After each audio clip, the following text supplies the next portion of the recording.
ఇది గ్రహాలకు చెప్పబడడం జరిగిందన్నమాట జ్యోతిష్. ఓకే గురుగారు, మరో కాలర్ తో మాట్లాడదాం మనం. హలో హలో, నమస్తే అండి.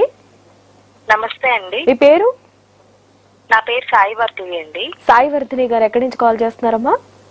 నేను విజయవాడ దగ్గరలో కంచంచేరు నుండి చేస్తున్నానండి. ఓకే సాయి వర్ధిని గారు, మీరు ఎవరి గురించి తెలుసుకోవాలనుకుంటున్నారు? నేను మా హస్బెండ్ గురించి తెలుసుకోవాలనుకుంటున్నాను. ఓకే, మీ హస్బెండ్ పుట్టిన తేదీ, టైం చెప్పండి అమ్మా.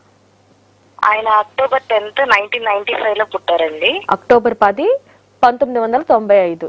ఓకే, ట్యూస్డే మార్నింగ్ పుట్టారండి. టైం సరిగ్గా తెలియదు నాకు. మార్నింగ్ ఏ టైంలో సుమారుగా అనేది మీకు ఏమైనా ఐడియా ఉందమ్మా?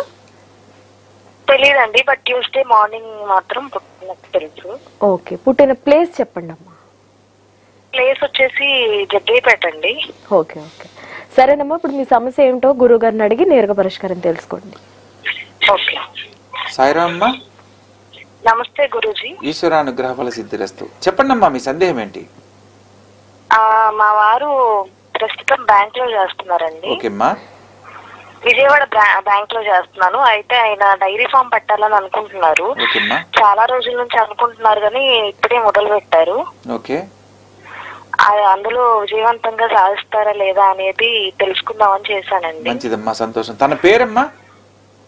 చంద్రశేఖర్ అండి. చంద్రశేఖర్ గారు. అయితే జాతకం ప్రకారం గనక పరిశీలిస్తేమ్మా, మీరంటే టైము చెప్పలేదు. సో ప్రశ్నా ప్రకరణం ప్రకారం అశ్విని నక్షత్రం 4వ పాదంలో జన్మించిన జాతకులుగా చెప్పవచ్చు. అంటే వీటి ప్రకారం మనం కరెక్ట్ అనిపిస్తే మీరు తర్వాత తను ఎంచుకున్న వ్యాపార రంగ రీత్యా ఎలా ఉంటుందని చెప్పవచ్చు. మీరు అడిగిన సందర్భాన్ని బట్టి లగ్నంలో గురువు ఉండడం వల్ల మంచి రూపవంతుడు, గుణవంతుడు అయి ఉండాలమ్మా. అవునా? అంటే మంచి ఫెయిర్గా ఉన్న వాళ్ళు అవుతారు. చంద్రలగ్నాత్తు చంద్రుడితో పాటు సప్తమంలో శుక్రుడు, కుజుడు, రాహు ఉండడం వల్ల వైవాహిక జీవితానికి సంబంధించి కుటుంబానికి ఎక్కువగా బాధ్యత వహించే అమ్మాయి జీవిత భాగస్వామిగా లభిస్తారు. అండ్ జన్మలగ్నాత్తు లాభస్థానంలో రవిబుధులు ఉండడం వల్ల బుధాదిత్య యోగ ఫలితాన్ని పొందుతారమ్మా.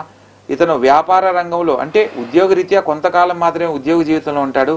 తర్వాత వ్యాపార రంగంలో అగ్రగామిగా ఉండడానికి ఎక్కువగా అవకాశాలు కనబడుతున్నాయి. అదేవిధంగా చతుర్థ స్థానంలో శని సంచారము జరుగుతున్న కారణంగా తన జీవితానికి సంబంధించి ఎడ్యుకేషన్ టైంలో ఎన్నో రకాల ఇబ్బందులు ఎదుర్కొన్న జాతకుడు అయి ఉండాలి. ఇవన్నీ మీకు చెప్పిన వాటిల్లో కరెక్ట్ అనిపిస్తే నేను కొన్ని పరిహారాలు చెప్తానమ్మా. వాటి ప్రకారం ఆచరిస్తే వ్యాపారంలో కూడా అగ్రగామిగా ఉండడానికి అవకాశం ఉంటుంది. ప్రస్తుతం ఇతని జాతకం ప్రకారము 2023 నవంబర్ నుంచి 2024 జూన్ వరకు చంద్రమహర్దశలో దశలో కుజుని యొక్క అంతర్భుక్తి జరుగుతుంది. ఇది లాస్ట్ ఇయర్ నవంబర్లో స్టార్ట్ చేశారమ్మా ఈ వ్యాపారం అనేది. అవునండి. ఎందుకంటే అతను పుట్టిన సమయం ప్రకారం ఉదయం 10:30 ఆ ప్రాంతంలో మీరు ఫాలో అవ్వచ్చమ్మా. ఇప్పుడు చెప్పినవి కరెక్ట్ అనిపిస్తే మాత్రము ఇప్పుడు వ్యాపార పరంగా తనకు ఒక మంచి అవకాశం లభించబోతుంది అనేది చెప్పడానికి అవకాశం ఉంది. ప్రత్యేకంగా చంద్రుడు మాతృకారకుడు. చంద్రగ్రహానికి సంబంధించి ప్రతిరోజు సంధ్యా సమయంలో అష్టమి తిథి నాడు లేదా ప్రత్యేకంగా చంద్రునికి సంబంధించి సోమవారం నాడు ఒక 11 సోమవారాలు సాయంత్రం 8 గంటల ప్రాంతంలో చంద్రునికి పాలు పంచదార కలిపి నివేదన చేసి మనసులో వ్యాపారపరంగా వృద్ధి చెందడానికి నాకు అన్ని విధాలా మంచి ఆలోచన జ్ఞానాన్ని ప్రసాదించు తండ్రి అని చెప్పి నమస్కారం చేసుకొని ఆ యొక్క పాలను ప్రసాదంగా గనక తీసుకుంటే వ్యాపారంలో సమస్యలు లేని జీవితాన్ని పొందుతారు. అదేవిధంగా చంద్రుడు మాతృకారకుడు. తల్లి గారిని గౌరవించాలి. తల్లితో సత్సంబంధాలతో మెలిగి ఉండాలి. తల్లితో వాదోపవాదనలు చేసుకోకూడదమ్మా. ఇతని జాతకం ప్రకారము ఇప్పుడు జరుగుతున్న దశాంతర దశల ప్రకారం గొప్ప జీవితంలో స్థిరపడబోతున్నాడు. ప్రత్యేకంగా సూర్యారాధన అంటే వ్యాపార రంగంలో కానీ పేరు ప్రతిష్టలుగా అభివృద్ధి చెందడానికి సూర్యుడు బాగా అనుగ్రహిస్తాడు. ఎందుకంటే రవితో సూర్య భగవంతుడితో బుధుడు స్వస్థానాధిపతి కలిసి ఉండడం వల్ల బుధాదిత్య యొక్క ఫలితాన్ని పొందుతారు. అందుకు సూర్య భగవంతుని యొక్క అనుగ్రహం అనుకుంటే వ్యాపారంలో ఎదురులేని అంటే తనకు ఎవరు పోటీ లేని స్వభావంతో ఉన్నతమైన స్థాయిలో స్థిరపడడానికి అవకాశాలు ఏర్పడతాయి.